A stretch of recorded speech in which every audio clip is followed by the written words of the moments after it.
জানো শিপু, আজকে আমাকে অনেক গর্ভবতী লাগছে।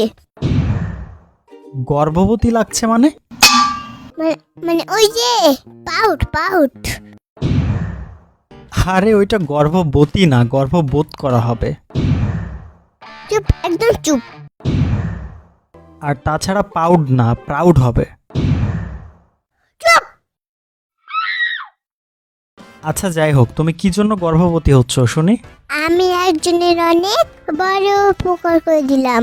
কার? শয়তানের। মানে? এটার মানে হলো, কালকে রাতের বেলা পড়তে পড়তে বই খুলে ঘুমিয়ে গেছিলাম। তো জানো না, বই খুলে লাগে ঘুমিয়ে পড়লে সব শয়তানি মুখস্থ করে ফেললে। আচ্ছা আচ্ছা, এই ব্যাপার। তাহলে তো শয়তানকে অনেক বড় উপকার করছো। আগে তোমার মতো মূর্খ ছিল, এখন তো প্রচুর শিক্ষিত হয়ে গেছে। অনেক মহৎ কাজ করে ফেলছো। আমি একটা সিদ্ধান্ত নিয়েছি, কি শুনি? প্রতিদিন রাতে বই খুলে ঘুমিয়ে যাব, আর সব পড়ে দীক্ষিত হয়ে যাবে, শিক্ষিত হয়ে যাবে।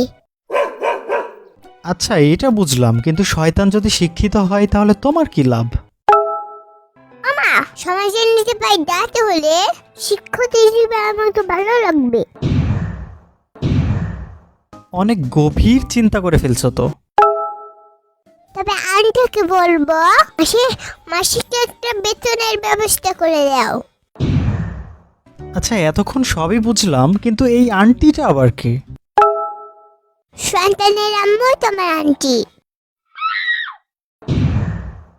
ওহো আচ্ছা আচ্ছা, এই ব্যাপার। একটা গভীর প্রশ্ন আছে, কি শুনি? শয়তানের হাড্ডি কেন বলে? শয়তানের মাংস তো বলতে পারে। শয়তানদের গায়ে কোনো মাংস থাকে না, ওদের গায়ে শুধু হাড্ডি আর হাড্ডি, এজন্য। কখনের মতো। আরে ওইটা ককনাল না, কঙ্কাল হবে। শিবের বাচ্চা শিবু।